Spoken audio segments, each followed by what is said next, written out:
کافی جگہ ہے. کھڑے ہو جائیں, کھڑے ہو کے آگے آ جائیں. آپ بیٹا آگے آ جائیں, شاباش. آپ بھی آگے آ جائیں, آپ بھی اٹھیں, شاباش. آگے تشریف لے آئیں, علماء کے پاس بیٹھیں. جزاکم اللہ خیر.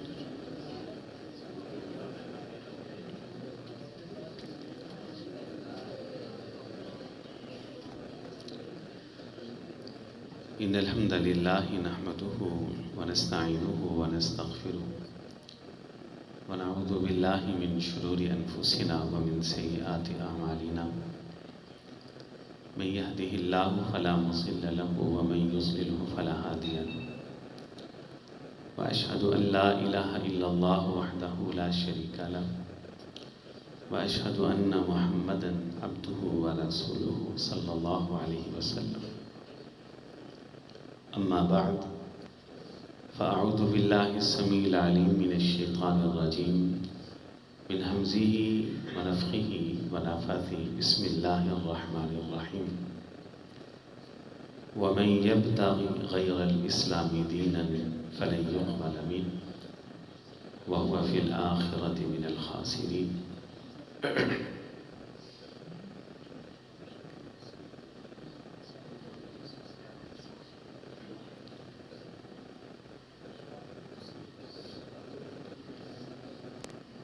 جی آج آگے تشریف لے. جزاکم اللہ. 2 صحابہ تشریف لا رہے ہیں, ان کے لیے جگہ بنائیں.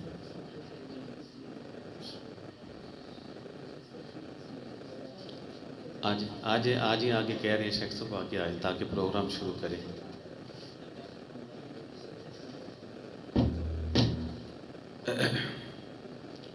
آج کے اس پروگرام میں آپ نے بچوں اور طلباء کی تلاوت کو سنا. یہ وہ طلباء ہیں کہ جنہوں نے قرآن مجید کو حفظ کرنے کی سعادت حاصل کی. آپ میں سے کوئی بھائی یا دنیا کا کوئی شخص ایک رجسٹر لے اور ایک سادہ کاپی لے اور اس رجسٹر اور کاپی سے 2 ورق اتارے. ایک ورق اتار کر یوں دائیں ہاتھ میں پکڑ لے اور دوسرا ورق اتار کر اس کو بائیں ہاتھ میں پکڑ لے. یہ ورق جو آپ کے بائیں ہاتھ میں, اب اسے چھوڑ دیں. کسی کو کوئی پرواہ نہیں. وہ زمین پہ گرے, آپ کو کوئی پرواہ نہیں. کچلتے ہوئے اس ورق کو پاؤں کی ٹھوکر مارے, آپ کو کوئی پرواہ نہیں. کوئی اس ورق کو پکڑے کچرے میں پھینک دے, آپ کو کیا لگے. کوئی اس کو پکڑے گٹر کی کسی گندی نالی میں دے پھینکے, آپ کو کوئی پرواہ نہیں. کسی کو کوئی پرواہ نہیں. یہ دوسرا ورق جو آپ نے دائیں ہاتھ میں پکڑا, اس ورق کے اوپر قرآن مجید کی چھوٹی سی آیت لکھ دیں, بسم اللہ الرحمن الرحیم. اب گٹر کی گندی نالی تو بہت دور کی بات, پاؤں کی ٹھوکر تو بہت دور کی بات. میرا اور آپ کا ایمان اور ضمیر یہ بھی گوارا نہیں کرے گا کہ یہ ورق اب میرے ہاتھ سے چھوٹ پائے. کرے گا؟ ہم اسے پوری محبت سے دیکھیں گے, اکرام سے دیکھیں گے, تعظیم سے دیکھیں گے, ادب سے دیکھیں گے. اب اس کو خوشبو میں معطر کیا جائے گا اور اس کو عزت کے ساتھ الماری کے اندر محفوظ کیا جائے گا. میرا سوال یہ کہ ورق دونوں ایک ہی کاپی سے اترے, ایک ہی رجسٹر سے اترے. ایک ورق کا مقدر گٹر کی گندی نالی, کچرا, پاؤں کی ٹھوکر. دوسرے ورق کا نصیب خوشبو میں معطر ہو کر پوری عزت کے ساتھ الماری کے اندر محفوظ ہونا ہے، سبب کیا ہے، وجہ کیا ہے؟ تو جواب آئے گا کہ پہلا ورق جیسے ہی کاپی اور رجسٹر سے اترا ویسے ہی پکڑا گیا، ویسے ہی زمین پہ گرا، ویسے ہی اسے ٹھوکر لگی، ویسے ہی وہ کچرے میں پھینکا گیا، گٹر میں پھینکا گیا۔ لیکن یہ جو دوسرا ورق، اس ورق کے اوپر اب قرآن کی ایک آیت آ چکی۔ اب اس ایک آیت کی وجہ سے اس ورق کا مقام اور مرتبہ بڑھ گیا، اس کی تعظیم اس قرآن کی آیت کی وجہ سے۔ اب بتائیں، جب قرآن کی ایک آیت نے کاغذ کے ایک ورق کو یہ عزت دی، یہ مقام اور مرتبہ دیا، تو جس سینے کے اندر سارے کا سارا قرآن محفوظ ہوگا، اس انسان کی عظمت کا عالم کیا ہوگا، اس شخص کی عزت اور توقیر کا مقام اور مرتبہ کیا ہوگا، آپ اس سے خود ہی اندازہ کر لیں۔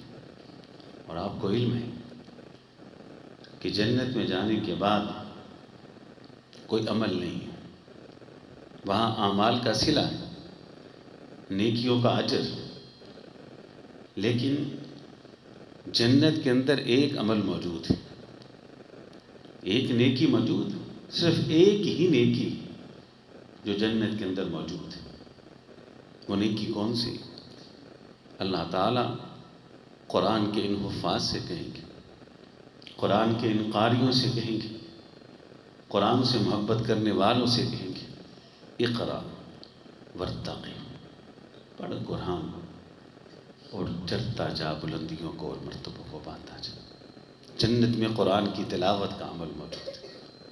میں نے بہت تحقیق کی، علماء سے پوچھا جنت میں شہداء کا مقام اور مرتبہ کیا ہوگا، علماء اور محدثین کی کیا مقام اور مرتبے ہوں گے، ہم جیسوں اور عام مسلمان جو ہم جیسے ہیں وہ جنت میں چلے بھی گئے تو کیا درجے ہوں گے۔ لیکن میں اس نتیجے پر پہنچا کہ جنت کے اندر زاہدین بھی بڑا مقام پائیں گے، صالحین بھی بڑا مقام پائیں گے، صابرین بھی بڑا مقام پائیں گے، شاکرین بھی بڑا مقام پائیں گے، متقین بھی بڑا مقام پائیں گے۔ لیکن درجات کے اعتبار سے جتنے درجے اللہ قرآن کے ایک قاری کو دیں گے کسی کے نصیب کے اندر نہیں۔ کتنی آیتیں ہیں قرآن مجید کی؟ 6000 سے زیادہ، 6000 سے زیادہ قرآن کی آیتیں۔ اب اندازہ کریں کہ جنت کا ایک درجہ جو ہے، اس کے بارے میں حدیث میں الفاظ ہیں کہ زمین سے آسمان تک جتنی بلندی اور اونچائی ہے، جنت میں ایک درجے کی اونچائی اتنی ہوگی۔ اور ایک حافظ قرآن کو 6000 سے زیادہ درجے اللہ تعالیٰ جنت میں عطا فرمائیں گے۔ اقرا ورتقی، پڑھتا جا اور درجات کی بلندیوں کو چھوتا رہے۔ اللہ، میں تو اکثر کہا کرتا ہوں، ٹھیک ہے آج حافظ صاحب نے بھی کہا کہ ہمیں دنیا کی مشکلات ضرور ہیں، لیکن اللہ کی قسم اٹھا کے کہتا ہوں ساری دنیا مل کر بھی آئے، جو خدمت اللہ تعالیٰ آپ سے لے رہے، علماء سے لے رہے، ساری دنیا مل کر بھی اس محنت کا ایک سیکنڈ کا بھی صلہ نہیں دے سکتے۔ یہ مرنے کے بعد ہی پتہ چلے گا۔ یہ فیصلے قیامت کے دن ہونے ہیں، یہ فیصلے تو اس دن ہونے ہیں جو انصاف کا دن ہے کہ سر بلند کون ہے اور سرفراز کون ہے۔ تو الحمدللہ بڑی خوشی ہوئی طلباء کا قرآن سن کر، اور اپنے بھائی اخی المقرب الشیخ حافظ راشد مرید تبسم حافظہ اللہ کی اس سعی اور کوشش اور محنت کو دیکھ کے اللہ تعالیٰ انہیں دن دگنی اور رات چگنی ترقی عطا فرمائے۔ حضرات، اب آج کا درس شروع ہوتا ہے۔ اللہ تعالیٰ نے انسانوں کی رشد و ہدایت کے لیے اور انسانیت کی رہنمائی کے لیے جتنے انتظام کیے ہیں وہ کسی دوسری چیز کے لیے نہیں کی۔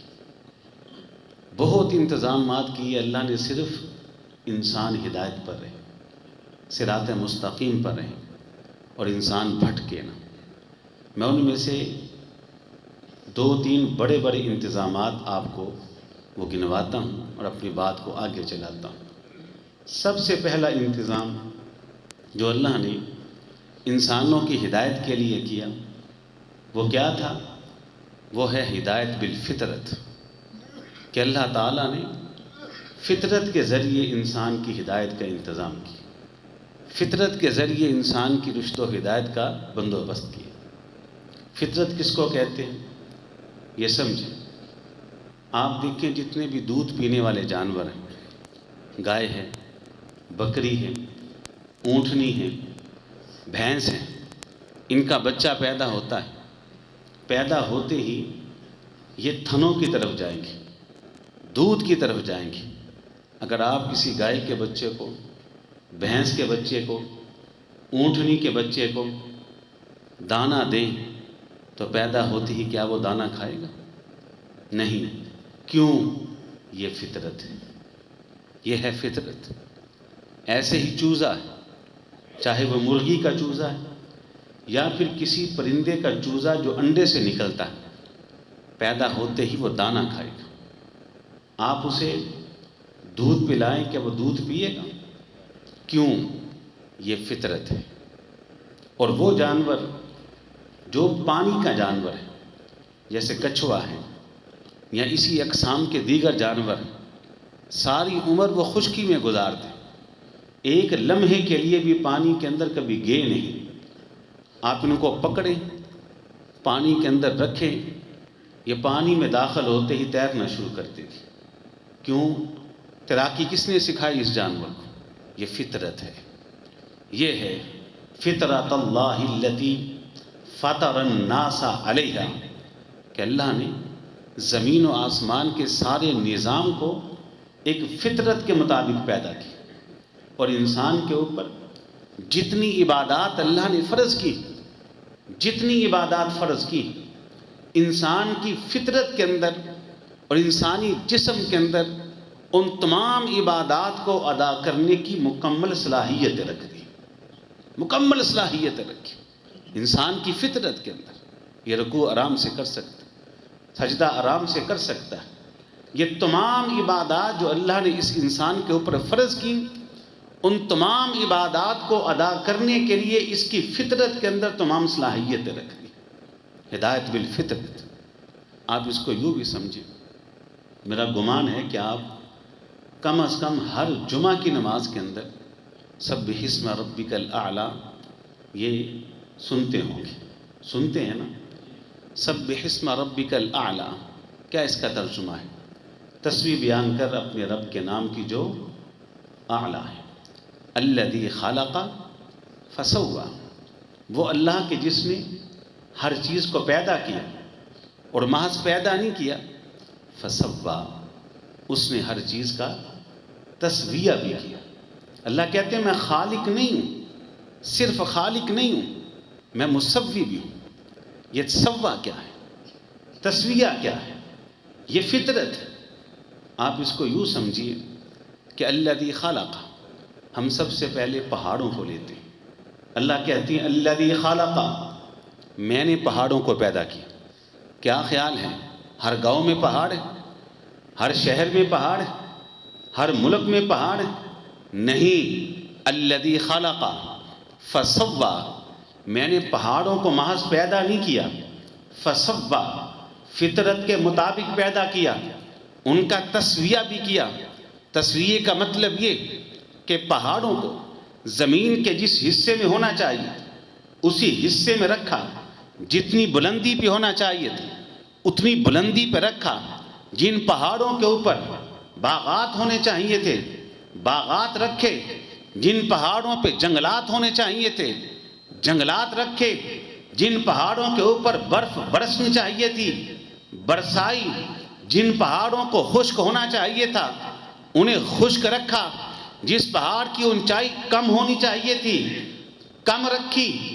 الذی خلق، اسی کے اوپر صحرا کو قیاس کریں کہ الذی خلق، وہ ذات جس نے ریگستان کو پیدا کیا، صحرا کو پیدا کیا، فسوی، تسویہ کیا کہ ہر شہر کے اندر ریگستان، کہ ہر دیہات کے اندر ریگستان ہے، ہر ملک کے اندر ریگستان ہے؟ نہیں، الذی خلق فسوا، میں نے ریگستان کو پیدا بھی کیا، فطرت کے مطابق پیدا کیا، اس کا تسویہ بھی کیا۔ ریگستان اور صحرا کو زمین کے جس حصے میں ہونا چاہیے اسی حصے میں رکھا، جتنے پھیلاؤ میں ہونا چاہیے تھا اتنے پھیلاؤ میں رکھا، جتنی وسعت میں ہونا چاہیے تھا اتنی وسعت کے اندر رکھا۔ الذی خلق، اللہ نے سمندر کو پیدا کیا، کیا محض پیدا کیا؟ نہیں، فسوا، سمندر کو ایک فطرت کے مطابق پیدا کیا۔ کیا خیال ہے ہر شہر میں سمندر ہے؟ ہر گاؤں میں سمندر ہے؟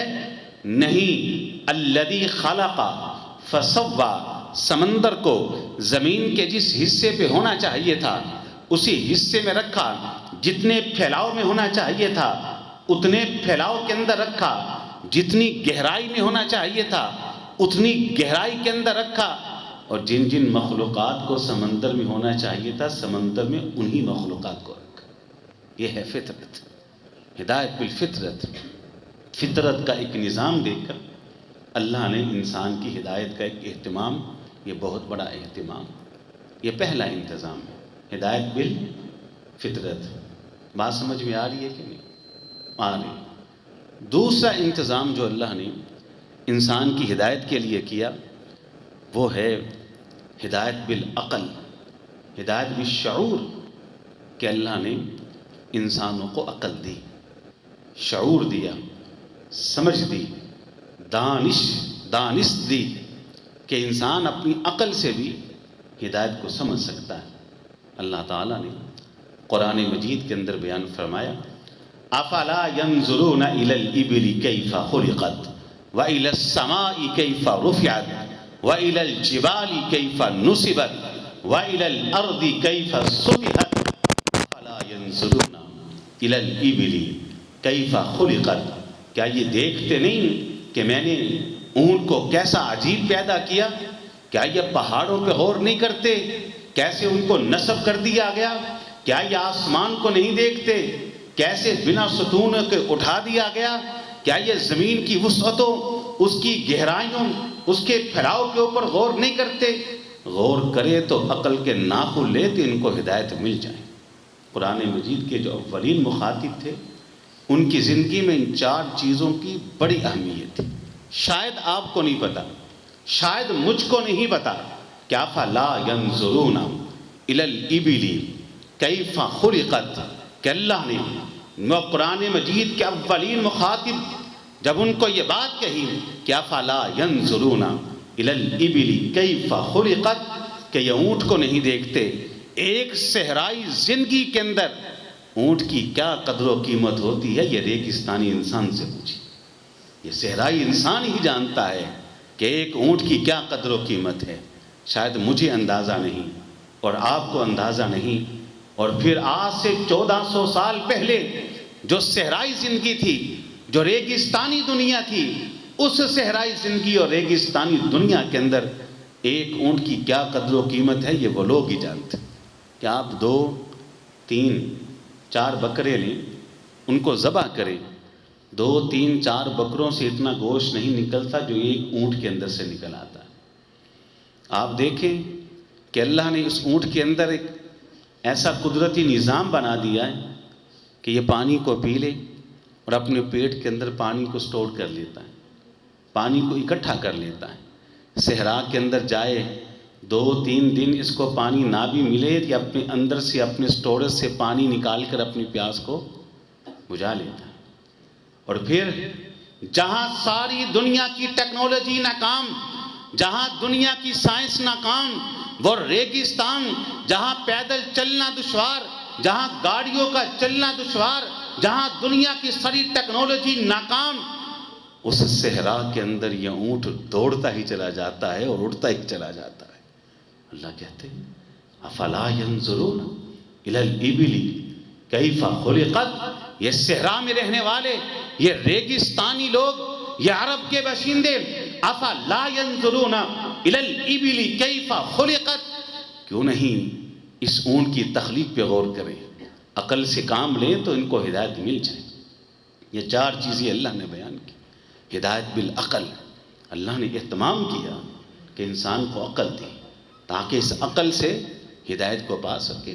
قرآن میں مستقل مضمون ہے، لعلہم یعقلون لعلکم تعقلون یا اولی الالباب یا اولی الالباب یا اولی الالباب. اور تمہاری عقلیں کہاں چلی گئیں؟ تمہاری عقلوں پر افسوس، تمہاری عقلوں کے اوپر ماتم کہ تم اس عقل سے ہر چیز کو پا لیتے ہو. نہیں پاتے تو اس عقل کو استعمال کر کے ہدایت کو نہیں پاتے. ہدایت بالعقل کا انتظام کیا. میں آپ کو یوں سمجھاتا ہوں، یہ جو کافر لوگ، مسلمانوں کی بات چھوڑیں، یہ جو کافر ہیں، ہندو ہیں، عیسائی ہیں، یہودی ہیں وغیرہ وغیرہ، جتنے بھی کفار ہیں جو اسلام کو مانتے نہیں، کیا وہ جھوٹ کو اچھا سمجھتے ہیں؟ دھوکے کو اچھا سمجھتے ہیں؟ بے ایمانی کو اچھا سمجھتے ہیں؟ قتل کو اچھا سمجھتے ہیں؟ نہیں سمجھتے. چلے میں تو یہ کہہ سکتا ہوں نا کہ مسلمان ہوں، آپ کہہ سکتے ہیں آپ مسلمان ہیں.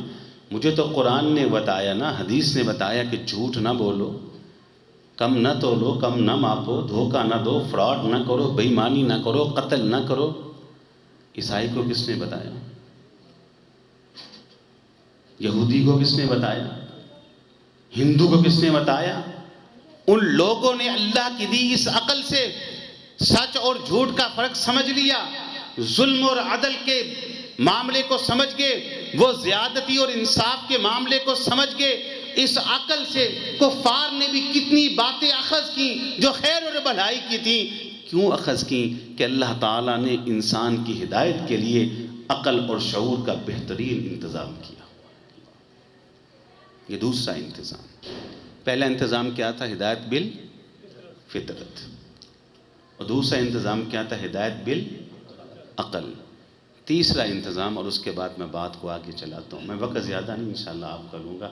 سالوں سے برسوں سے آپ سے میری یہ ملاقات ہے، آپ میرے مزاج سے اچھی طرح سے آگاہ اور واقف ہیں، اور میں بھی آپ کی محبت اور آپ کے مزاج سے خوب اچھی طرح سے آگاہ ہوں. تیسرا انتظام اللہ نے کیا ہدایت بالوحی. وحی نازل کی، قرآن نازل کی، تورات نازل کی، زبور نازل کی، انجیل کو نازل کیا، صحیفے اتارے، نبی بھیجے، رسول بھیجے، پیغمبر بھیجے، اور انسانوں کی ہدایت کے لیے یہ انتظام سب سے بڑا انتظام تھا. اس سے بہتر اور بڑا انتظام کوئی نہیں. کیوں جی؟ قرآن ہے کہ نہیں وہی؟ تورات، زبور، انجیل یہ اللہ کی آسمانی کتابیں ہیں کہ نہیں؟ ہے نا. یہ 3 انتظام بڑے بڑے میں نے گنوائے. اب سوال جو آج کی گفتگو ہے جو میں سمجھانا چاہتا ہوں، اب سوال یہ پیدا ہوتا ہے کہ اللہ تعالیٰ نے انسانیت کی ہدایت کے لیے بڑے بڑے انتظامات کیے. ہدایت بالفطرت کا انتظام کیا، ہدایت بالعقل کا انتظام کیا، ہدایت بالوحی کا انتظام کیا، نبیوں کو بھیجا، رسولوں کو بھیجا، پیغمبروں کو بھیجا. اس کے باوجود پہلے دن سے لے کر آج کے دن تک انسانوں کی اکثریت گمراہ ہی رہی ہے. کیوں؟ پہلے دن سے لے کر آج تک زیادہ تر انسان کیا ہیں؟ گمراہ ہیں. کیوں؟ بس آج کی گفتگو کے اندر ہم نے وہ سبب ڈھونڈنا ہے کہ انسان زیادہ گمراہ کیوں رہے. چلے دوسرے دور کی بات چھوڑ دیں، میں اس دور کی بات کرتا ہوں. آپ مجھ کو یہ بتائیں کہ اس دور کے اندر، جس دور کے اندر آپ اور میں موجود ہیں، مجھے بتائیں کہ مسلمانوں کی تعداد زیادہ ہے کہ کافروں کی تعداد زیادہ ہے؟ کفار زیادہ ہیں، مسلمانوں کی تعداد کم ہے. کیوں؟ کہ اللہ تعالیٰ نے ہدایت کے اتنے انتظامات کیے، اتنے بندوبست کیے، اس کے باوجود انسانوں کی اکثریت گمراہ ہے. چلے چھوڑ دیجئے ہندوؤں کو، عیسائیوں کو، سکھوں کو، یہودیوں کو. میں یہ بات کرنے لگا ہوں اور مجھے امید ہے کہ میری اس بات سے آپ ناراض نہیں ہوں گے. خفا نہیں ہوگی۔ وہ لوگ جو مسلمان ہیں، جن کی نسبت اسلام کی طرف ہیں، جن کا یہ کہنا ہے کہ محمد علیہ السلام ان کے نبی، ان کے رسول، ان کے پیغمبر ہیں، جن کا یہ کہنا ہے اسلام ان کا دین ہے، جن کا یہ کہنا ہے قبلہ اور کعبہ ان کا بیت اللہ ہے، جن کا یہ کہنا ہے اللہ ان کا رب ہے، جو قرآن کو اپنی کتاب مانتے ہیں، اللہ کی قسم اٹھا کے کہتا ہوں اسلام کی طرف نسبتیں کرنے والے، اپنے آپ کو مسلمان کہنے والے، بیت اللہ کو اپنا قبلہ اور کعبہ کہنے والے، اسلام کو اپنا دین کہنے والے، ان کی بھی اکثریت ان لوگوں کی ہے جو گمراہ ہیں۔ اللہ، مسلمانوں بھی اکثریت ہے، ان کو پتہ ہی نہیں ہدایت کس کو کہتے ہیں۔ یہ کوئی مبالغہ نہیں ہے، ان کی عقیدے قرآن کے مطابق نہیں، حدیث کے مطابق نہیں۔ کیوں؟ کیا وجہ ہے؟ اتنے انتظامات کے باوجود انسانوں کی بڑی تعداد گمراہ رہی۔ بس وجہ میں آپ کے سامنے بیان کروں گا، میری بات ختم ہو جائے گی۔ پہلی وجہ، پہلا سبب جو قرآن نے بیان کیا وہ کیا ہے؟ پہلے دن سے لے کر آج کے اس دن تک جو انسانوں نے ایجاد کی، جو چیزیں انسانوں نے بنائیں، انسانوں نے ایجاد کی، دنیا کے لوگوں نے انسانوں کی بنائی چیزوں کو یاد بھی کیا، اس کا علم بھی حاصل کیا، اس کے مطابق عمل بھی کیا، اور اس کے مقابلے میں اللہ نے جو آسمان سے وحی نازل کی، نہ انسانوں نے اس کا علم حاصل کیا، نہ اس کے مطابق عمل ہی کیا۔ سب سے بڑی وجہ یہ ہے۔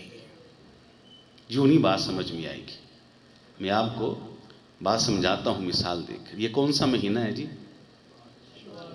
شعبان کا مہینہ۔ شعبان کے مہینے کے اندر لوگوں نے ایک عمل ایجاد کیا، شرلی، پٹاخہ، آتش بازی، کیا اس کو کہتے ہیں جی؟ جی سب کو پتہ ہے؟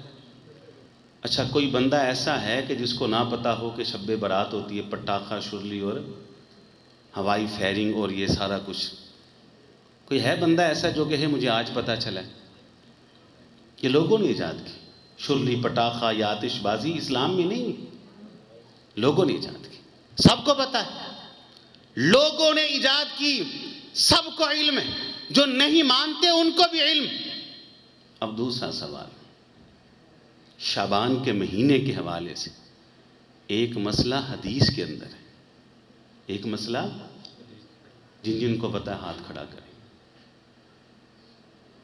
اب یہ ہے علماء رحمت، یہ وجہ ہے انسانیت کی گمراہی کی، جو انسانوں نے ایجاد کیے وہ بچے کو بھی پتا، نوجوان کو بھی پتا، بڑے بزرگ کو بھی پتا، ہر ایک کو پتا، لیکن جو حدیث کے اندر موجود ہے، قرآن کے اندر موجود ہے، پہلے دن سے لے کر آج تک لوگوں نے نہ اس کا علم حاصل کیا، نہ اس کے مطابق عمل بھی کیا۔ اب آپ نمازی لوگ ہیں، درس میں آنے والے، نماز پڑھنے والے، آپ کو نہیں پتا کہ شعبان کے مہینے کے حوالے سے حدیث پہ کیا مسئلہ ہے۔ اب میں پھر کہتا ہوں، شعبان کے مہینے کے حوالے سے حدیث میں ایک مسئلہ موجود ہے، جن کو پتہ ہاتھ کھڑا کریں۔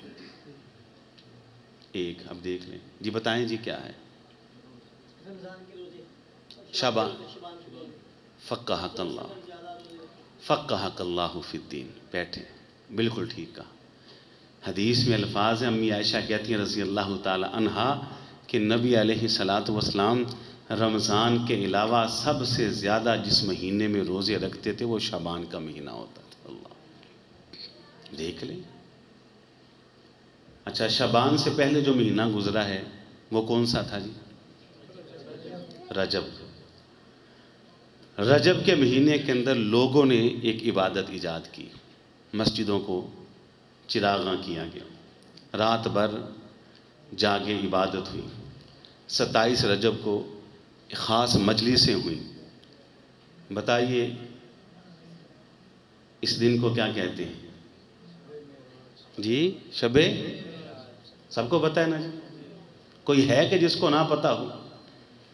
معراج سچا واقعہ، معراج کا واقعہ سچا واقعہ، یہ بہت بڑا معجزہ ہے نبی علیہ السلام کا، سچا واقعہ۔ لیکن معراج کے حوالے سے نبی علیہ الصلوۃ والسلام سے کوئی عبادت ثابت نہیں. کیوں؟ سن میں بھی اختلاف ہے، کس سال ہوا، مہینے میں بھی اختلاف ہے، تاریخ کے اندر بھی اختلاف ہے. تو اختلاف ہی اس بات کی دلیل ہے کہ معراج کے حوالے سے کوئی عبادت نہیں. اچھا، اب رجب کے مہینے کے حوالے سے جو لوگوں نے چراغاں ایجاد کی، عبادت ایجاد کی، وہ سب کو پتا ہے. اب دوسرا سوال یہ ہے کہ رجب کے مہینے کے حوالے سے ایک مسئلہ حدیث کے اندر موجود ہے، جن کو پتا ہاتھ کھڑا کریں. کوئی ہاتھ نہیں. جی شیخ صاحب، علماء، چلے آپ بتا دیں شیخ صاحب. فقہک اللہ فی الدین. رجب کا مہینہ حرمت والے 4 مہینوں میں سے ایک ہے. حرمت والے مہینے کتنے ہیں جی؟ 4. ان میں سے ایک کون سا ہے؟ رجب. 3 اکٹھے آتے ہیں، ذی قعدہ، ذی الحجہ اور محرم. اب میرا خیال ہے باقی مثالیں دینے کی ضرورت نہیں. یہ وجہ ہے انسانیت کی گمراہی کی کہ انسانوں نے اپنی طرف سے جو چیزیں ایجاد کی، مارکیٹ کے اندر لانچ کی، لوگوں کو دعوت دی. جمیع کائنات کے انسانوں میں اکثریت نے لوگوں کی بنائی چیزوں کو قبول کیا، اس پہ عمل بھی کیا، لیکن جو اللہ نے آسمان سے وحی کو نازل کیا، آج تک لوگوں کی اکثریت نے نہ اس کا علم حاصل کیا، نہ اس کے مطابق عمل ہی کیا. یہ پہلا سبب ہے. یہ بہت بہت بڑی کوتاہی ہے انسانوں کے اندر. بات سمجھ میں آ رہی ہے کہ نہیں؟ اچھا، میں بڑی محبت سے آپ کو ایک بات سمجھاتا ہوں. وہ لوگ جو اپنی طرف سے چیزیں ایجاد کرتے ہیں اور کہتے ہیں اس میں حرج ہی کیا ہے، ان سے پوچھنا میرا حق ہے کہ مجھے بتائیے، اگر اللہ تعالیٰ نے یہ اختیار مجھ کو دیا تھا کہ میں جس چیز کو چاہوں ایجاد کروں، ایجاد کر کے اس کو دین بنا کے لوگوں میں مشہور کر دوں، اور آپ جس کو چاہیں دین بنا کر لوگوں کے اندر مشہور کر دیں، پھر مجھ کو بتائیے الیوم اکملت لکم دینکم واتممت علیکم نعمتی ورضیت لکم الاسلام دینا، اس کا معنی کیا ہے؟ پھر مجھ کو بتائیے ختم نبوت کا مفہوم کیا ہے؟ پھر مجھ کو بتائیے کہ نبی علیہ الصلوۃ والسلام کو دنیا کے اندر بھیجنے کا مقصد کیا ہے؟ پھر مجھ کو بتلائیے کہ قرآن مجید کو نازل کرنے کا مقصد کیا ہے؟ اگر قیامت کی دیواروں تک میں نے اپنی مرضی سے چلنا تھا، آپ نے اپنی مرضی کے مطابق جس کو چاہو دین بنا کر اس پہ عمل کرنا تھا، لوگوں کو دعوت دینی تھی، تو ان تمام انتظامات کا مقصد ہی کیا ہے؟ کیا مقصد ہے؟ ہاں، یہاں ایک بات میں سمجھا دوں، واضح کر دوں. وہ بات پتہ کیا ہے؟ جہاں تک تعلق ہے نا دنیا کا، دنیا کے معاملات کا، شریعت نے مجھے اور آپ کو اجازت دی ہے اپنی عقل استعمال کریں، کوئی رکاوٹ نہیں. آپ نے کوئی عمارت تعمیر کرنی ہے نا، شریعت نے کوئی آپ کو پابندی نہیں لگائی. آپ عمارت تعمیر کریں اپنی عقل سے. اس کی دیواریں کتنی موٹی ہونی چاہیے، کتنی بلند ہونی چاہیے، آپ اپنی عقل استعمال کریں. کون سا میٹیریل استعمال ہونا چاہیے، زمین دیکھیں کیسی ہے، نرم ہے، پتھریلی ہے، کیسی ہے، کھدائی کتنی ہونی چاہیے. آپ نے کوئی برج تعمیر کرنا ہے، ماہرین تعمیرات کو بلائیں، انجینئرز بلائیں، اور ان کو بلا کر ان سے پوچھیں کہ ہم نے یہاں ایک برج تعمیر کرنا ہے، کون سا میٹیریل استعمال کریں، کون سا لوہا استعمال کریں، کون سا سریا استعمال کریں. شریعت نے آپ کو منع، اپنی عقل استعمال کریں. آپ دیہات کے رہنے والے لوگ ہیں، آپ کھیتوں میں کام کرنے والے لوگ ہیں، کھیتی باڑی کرنا چاہتے ہیں، اسلام نے آپ کو آزادی دی. آپ اپنی عقل استعمال کریں کہ مجھے بیج کب ڈالنا ہے، ہل کب چلانا ہے، پانی کس موسم میں دینا ہے، کتنی مقدار میں دینا ہے، کون سا فاسٹ فوڈ استعمال کرنا ہے، کون سا کیمیکل استعمال کرنا ہے، جڑی بوٹیوں کو تلف کرنے کے لیے کون سا نیا طریقہ ایجاد کرنا ہے، پیداوار بڑھانے کے لیے مجھے کیا کرنا چاہیے. شریعت نے آپ کو آزادی دی ہے، آپ اپنی عقل کو جیسے چاہیں جتنا چاہیں استعمال کریں، ماہرین کے پاس جائیں، ان کی رائے لیں، اس پہ عمل کریں. شریعت آپ کو منع نہیں کرتی. لیکن جہاں تک تعلق ہے دین کا، شریعت اسلامیہ نے کسی کو اس دین کے اندر اضافے کی اجازت نہیں دی. دن اور رات میں نمازیں 5 ہیں تو 5 ہیں، کوئی چھٹی نماز اپنی طرف سے ایجاد نہیں کر سکتا. دن اور رات میں نمازیں 5 ہیں تو 5 ہیں، کوئی 5 کو 4 نہیں کر سکتا۔ فجر کے اندر فرض 2 ہیں تو 2 ہیں، ظہر کے اندر فرض 4 ہیں تو 4 ہیں، عصر کے اندر فرض 4 ہیں تو 4 ہیں، مغرب کے اندر فرض 3 ہیں تو 3 ہیں، عشاء کے اندر فرض 4 ہیں تو 4 ہیں۔ اللہ کی قسم اٹھا کے کہتا ہوں، دنیا کا کوئی انسان فجر کے 2 فرضوں کو 1 نہیں کر سکتا، 2 کو 3 نہیں کر سکتا، ظہر کے 4 فرائض کو 5 نہیں کر سکتا، 4 کو 3 نہیں کر سکتا، عصر کے 4 فرائض کو 3 نہیں کر سکتا، 5 نہیں کر سکتا، مغرب کے 3 فرائض کو 4 نہیں کر سکتا، 3 کو 2 نہیں کر سکتا، عشاء کے 4 فرائض کو 5 نہیں کر سکتا، 4 کو 3 نہیں کر سکتا۔ اللہ یہاں آپ کو اجازت نہیں، دین میں ایجادات کی اجازت نہیں۔ کیوں جی کر سکتا ہے کوئی؟ آپ مجھے یہ بتائیں، عشاء کی نماز حافظ صاحب پڑھائیں، اب میں نے پڑھائی، کیا خیال ہے؟ چلیں میں مسافر تھا، قصر کی ہے، کوئی مقامی پڑھائے، 4 رکعتیں ہیں، چوتھی رکعت میں کھڑا ہو، پیچھے کوئی کھڑا ہونے دے گا؟ نہیں۔ سبحان اللہ، سبحان اللہ، سبحان اللہ۔ حافظ صاحب بھول گئے، شریعت نے حد قائم کی، آپ کو اختیار نہیں کہ اس حد سے تجاوز کریں۔ کوئی عشاء کی نماز میں 30 رکعت میں تشہد میں بیٹھے، اور کوئی بیٹھنے دے گا؟ نہیں بیٹھنے دے گا۔ سبحان اللہ، سبحان اللہ۔ حافظ صاحب غلطی بھی ہیں، جہاں بیٹھنے کی اجازت نہیں، اللہ نے حد قائم کی ہے، کھڑے ہوں، چوتھی رکعت ادا کریں، چوتھی رکعت کے بعد بیٹھے۔ یہ ہے معنی کہ جب تک آپ دین کو جو اللہ نے اتارا ہے اس کو سیکھ کر اس پہ عمل نہیں کر سکتے، اس وقت تک آپ دنیا کے ایجادات سے نکل ہی نہیں سکتے۔ دین میں کسی کو اجازت نہیں ہے کہ اپنی طرف سے کوئی ایجاد کرے۔ پہلے دن سے لے کر اب تک جو گمراہی پیدا ہوئی ہے وہ اسی وجہ سے ہوئی۔ قرآن کے اندر ایک مستقل مضمون موجود ہے۔ حضرت ابراہیم علیہ السلام نبی ہے، رسول، اپنی قوم کے لوگوں کے پاس آئے، کہا میری قوم کے لوگوں، میری سمجھ میں نہیں آتا کہ تم ستارے کی پوجا کیوں کرتے ہو، سورج کی پرستش کیوں کرتے ہو، چاند کے سامنے کیوں جھکتے ہو، بتوں کی پوجا کیوں کرتے ہو۔ حضرت ابراہیم کے پاس ایک فارمولہ ہے علیہ السلام۔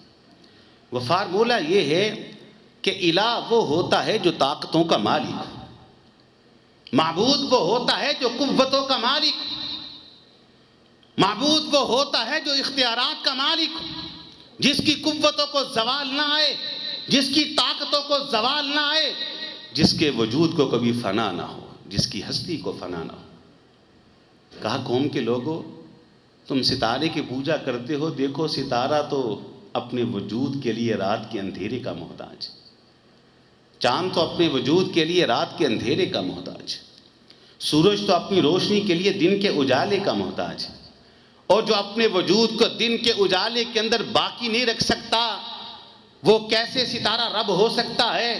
جو دن کے اجالے کے اندر اپنی طاقتوں کو نہ بچا سکے، وہ چاند کیسے الہ ہو سکتا ہے؟ اور جو رات کے اندھیرے کے اندر اپنی روشنی اور قوت کو نہ بچا سکے، وہ سورج کیسے الہ ہو سکتا ہے؟ سورج کی قوتوں کو زوال ہے، ستارے کی ہستی کو فنا ہے، اور چاند کو بھی فنا ہے، اور جس ہستی کو فنا ہو، جس کی طاقتوں کو زوال آئے، وہ کبھی بھی حاجت روا اور مشکل کشا نہیں ہو سکتا۔ پھر کہا تم بتوں کی بات کرتے ہو، میری سمجھ میں نہیں آتا تم بتوں کی پوجا کیوں کرتے ہو؟ تم انہیں تراشتے بھی خود ہو، انہیں بناتے بھی خود ہو، ان بتوں کو تم بت کدے کے اندر گاڑتے بھی خود ہو، اور پھر خود ہی انہیں کے سامنے جھک جاتے ہو۔ قوم کے لوگوں، تم مجھے بتاؤ تم ان بتوں کی پوجا کیوں کرتے ہو؟ قوم کے لوگوں نے کیا جواب دیا؟ قالوا وجدنا آباءنا لہا عابدین۔ وہی جواب جو ہر دور کا مشرک دیتا آیا، وہی جواب جو ہر دور کا کافر دیتا آیا، وہی جواب جو ہر دور کا گمراہ دیتا آیا۔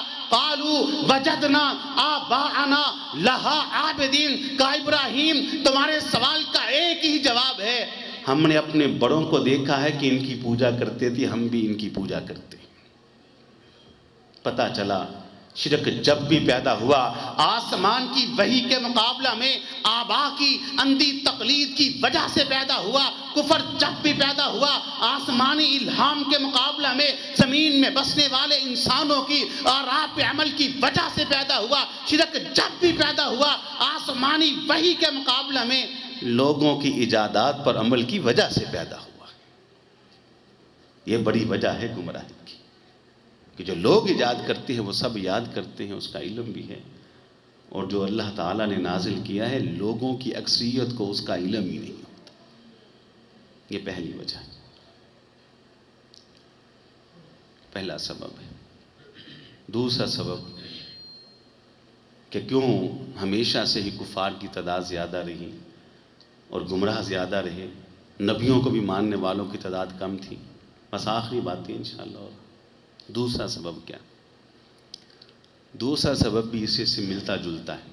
یہاں تو ایجادات تھی دین کے حوالے سے. دوسرا سبب یہ ہے کہ انسانوں نے بغیر تمیز کے، چاہے وہ کافر ہے چاہے وہ مسلمان، ہندو ہے، سکھ ہے، عیسائی ہے، جو انسانوں نے رسمیں ایجاد کی، رواج ایجاد کیے، ان رسموں کو انسانوں نے یاد بھی کیا، ان رسموں کے اوپر عمل بھی کیا.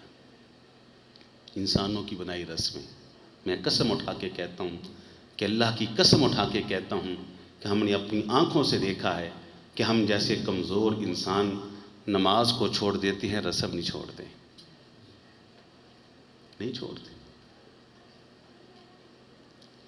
کیوں جی؟ بڑی مثالیں میں آپ کو دے سکتا ہوں. پورے پاکستان کے اندر یہ برات کی رسم انسانوں نے ایجاد کی ہے کہ اللہ کا حکم ہے؟ انسانوں نے ایجاد کی، اسلام کے اندر نہیں. اور نماز کس کا حکم ہے؟ اللہ کا. لوگ برات نہیں چھوڑتے، نماز چھوڑ دیتے. لوگوں نے رسم بنائی.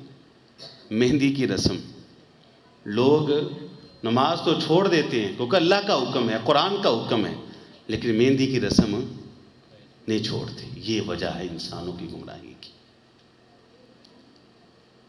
ہمارے ایک بڑے پیارے ساتھی ہیں، وہ اکثر علماء کو دعوت پہ بلاتے رہتے ہیں کھانے میں. مجھے بھی بلا لیتے ہیں، چلو ہم بھی طالب علم ہیں، چلے جاتے ہیں. جی خلاف معمول ایک دن دعوت پہ گئے تو بڑے بڑے مشائخ تھے، میں بھی تھا. جزاک اللہ خیر. تو ہم نے محسوس کیا کہ آج دعوت کے اندر وہ رنگ نہیں جو پہلے ہوتا تھا. پہلے سادہ سا رنگ ہوتا تھا، سادہ سا رنگ ہوتا تھا. ہم جاتے، سادہ سا کھانا، لوگ ہمارے مزاج کو سمجھتے ہیں. بہت سارے لوگ جن کے ساتھ میں نے زندگی گزاری وہ ہمارے مزاج کو سمجھتے ہیں، بڑی اچھی طرح سے سمجھتے ہیں کہ ہمارا مزاج کیا ہے. ہمارا مزاج سادہ ہے. کوئی تکلف کر لے تو کر لے، وگرنہ ہم سادگی کو بڑا پسند کرتے. زندگی بھی سادہ ہے اور سادگی کو بڑا پسند کرتے. گئے تو میں نے کہا شیخ صاحب آج اس دعوت میں وہ رنگ نہیں جو رنگ پہلے ہوتا تھا. کوئی دال میں کالا ہے. کہتے ہیں چلے کھانا کھاتے ہیں. کھانا بھی بڑا پرتکلف.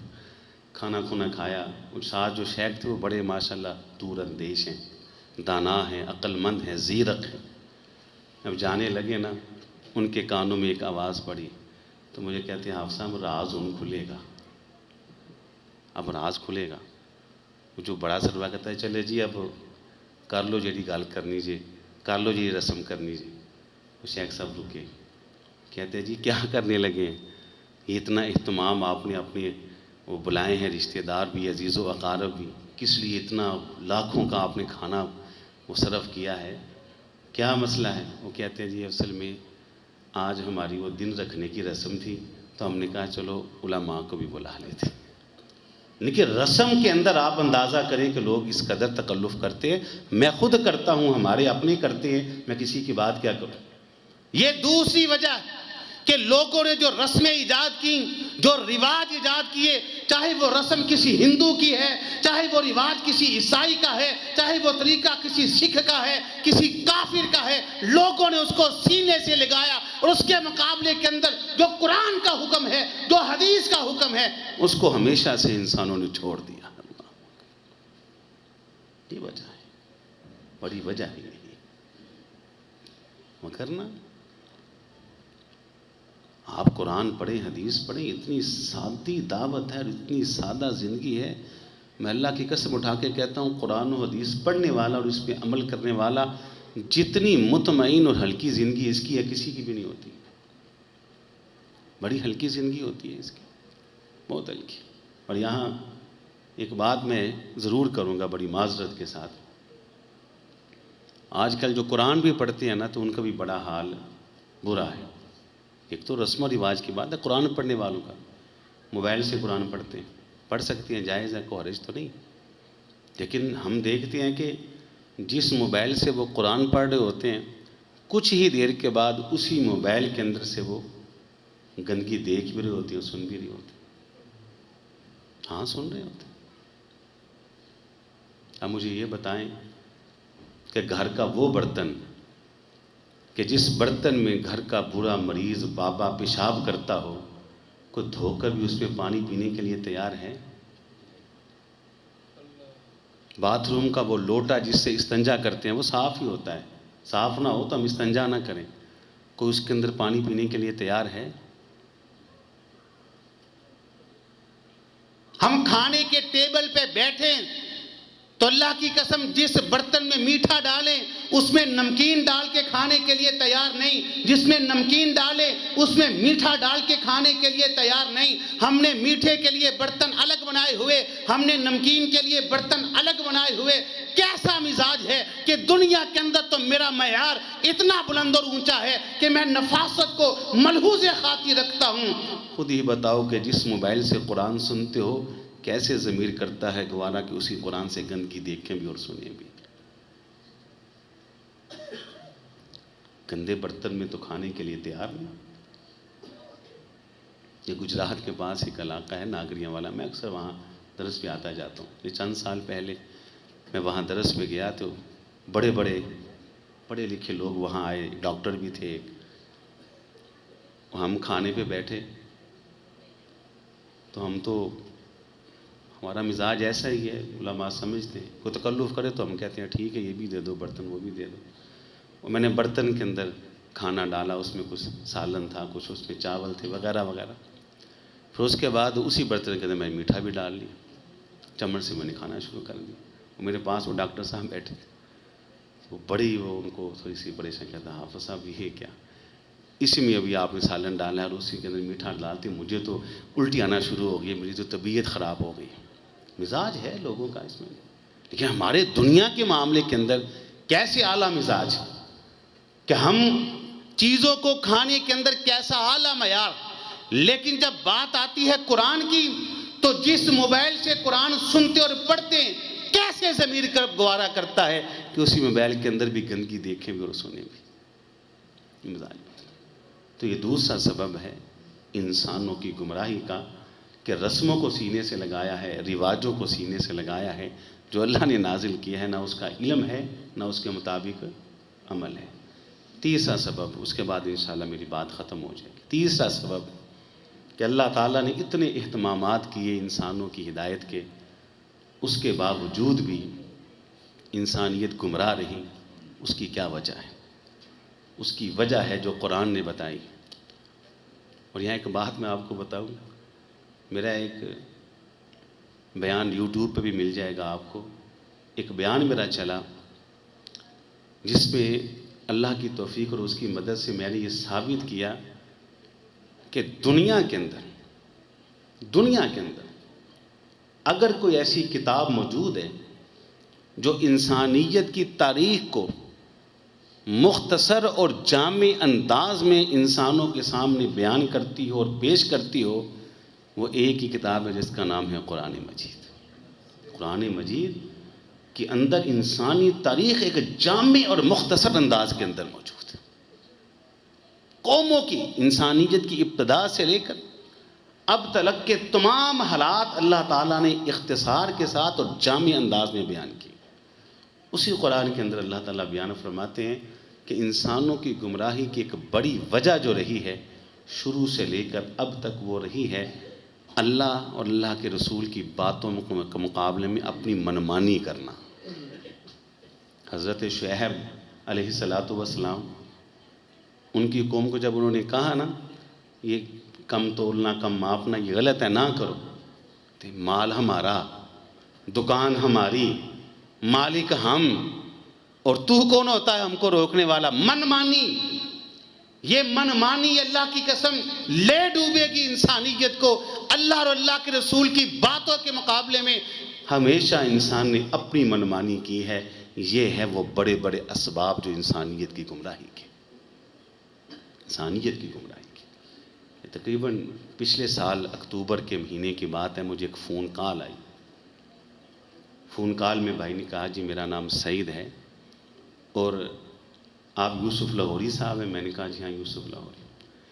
کہتے جی بڑی مشکل سے آپ کا نمبر لیا ہے، آپ کا ایک بیان ہم نے یوٹیوب سے سنا اور کئی 100 مرتبہ وہ بیان ہم سن چکے، ہم نے گاڑیوں کے اندر بھی لگایا، اپنے ڈیرے کے اوپر بھی لگایا، حتیٰ کہ ہم بالکل بارڈر لائن پہ قصور کے بارڈر کے اوپر کھیتی باڑی کا کام کرتے ہیں، تو میں ہل چلاتے ہوئے وہ بیان آپ کا ٹریکٹر کے اوپر بھی لگاتا تھا، تو بارڈر کے اس پار بھی لوگ بات سنتے تھے۔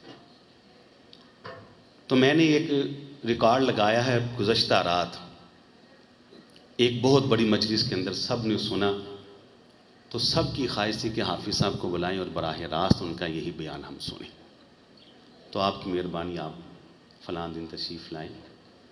اب مصروفیت ہوتی ہے، لیکن میں نے جب اس کا جذبہ دیکھا، حالات دیکھے، تو میں نے کہا میں انشاءاللہ آؤں گا۔ ہمارے شہر سیالکوٹ میں بڑے ساتھی ہمارے، میں نے ایک بھائی کو کال کی کہ ہفتے کے دن ہم نے قصور شہر جانا ہے، وہاں بیان ہے۔ کہتا حافظ صاحب فکر نہ کریں، عین وقت پہ وہ گاڑی لے کر پہنچے، ہم روانہ ہوئے۔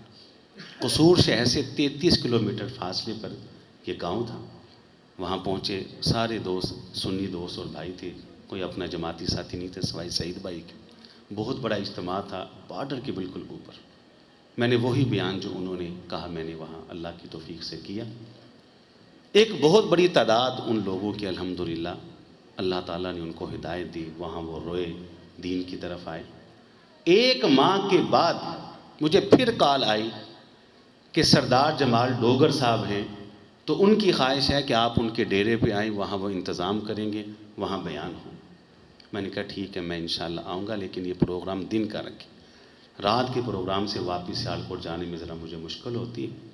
تو ٹھیک ہے، میرے ماشاءاللہ بھائی یہاں بیٹھے ہیں، تو میں نے ان کو کال کی، اللہ تعالیٰ ان کو بھی جزائے خیر عطا فرمائے۔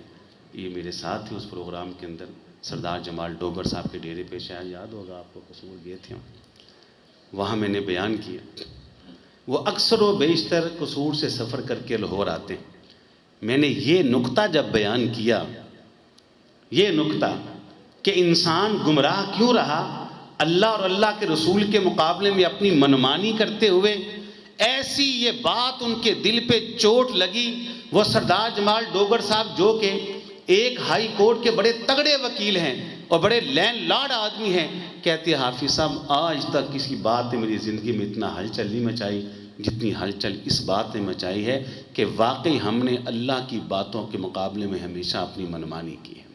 آج ماشاءاللہ وہ بڑے نیک ہیں، بارش ہے، مکمل ان کی داڑھی ہے، اللہ نے ان کو بڑی ہدایت دی۔ یہ 3 سبب میں نے بیان کی، 3 سبب۔ اللہ کے احکامات کے مقابلے میں لوگوں کی ایجادات پہ عمل چھوڑ دیں، ہدایت پہ آ جائیں گے۔ اللہ تعالیٰ کی اتاری ہوئی شریعت کے مقابلے میں لوگوں کی رسم و رواج کو چھوڑ دیں، ہدایت پہ آ جائیں گے۔ اللہ تعالیٰ کے اتارے ہوئے احکامات کے مقابلے کے اندر منمانی کو چھوڑ دیں، اپنے من کو مار دیں، ہدایت پہ آ جائیں گے۔ یہ 3 بڑے بڑے اسباب ہیں انسانیت کی گمراہی کے۔ تو یہ قرآن کی ماشاءاللہ مجلس ہے، رمضان کا مہینہ بھی آنے والا ہے، اس سے بہتر موقع کوئی نہیں اپنی اصلاح کا اور اپنی تربیت کا۔ تو میں بہت سارا وقت آپ کا لے لیا ہے، اپنے فاضل بھائی دوست اور شیخ حافظ راشد نوری تبسم حافظہ اللہ تعالیٰ کا شکریہ ادا کرتے ہوئے اور تمام منتظمین کا شکریہ ادا کرتے ہوئے اپنی بات کو انہی الفاظ پہ ختم کرتا ہوں، اس دعا کے ساتھ کہ مالک تیرے اس گنہگار بندے نے جتنی باتیں بھی کی وہ آپ کی توفیق اور آپ کی مدد سے کی۔ اس میں جو حق ہے، جو سچ ہے، سمجھ کے عمل کی توفیق عطا فرما، اور جو غلطی اور کوتاہی درگزر کرتے ہوئے اصلاح کی توفیق عطا فرما۔ وآخر دعوانا ان الحمد للہ رب العالمین۔ جی جی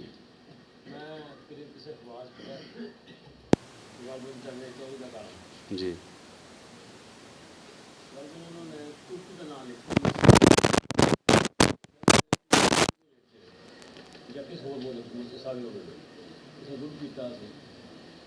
تھوڑا بہت کتا دودھ رہ گیا، سامنے کھادا، چائے پیتی، وہ جب برتن دھونے ہیں، صاف کرتے ہیں، وہ پانی اسی گٹر میں نہیں ڈالتے۔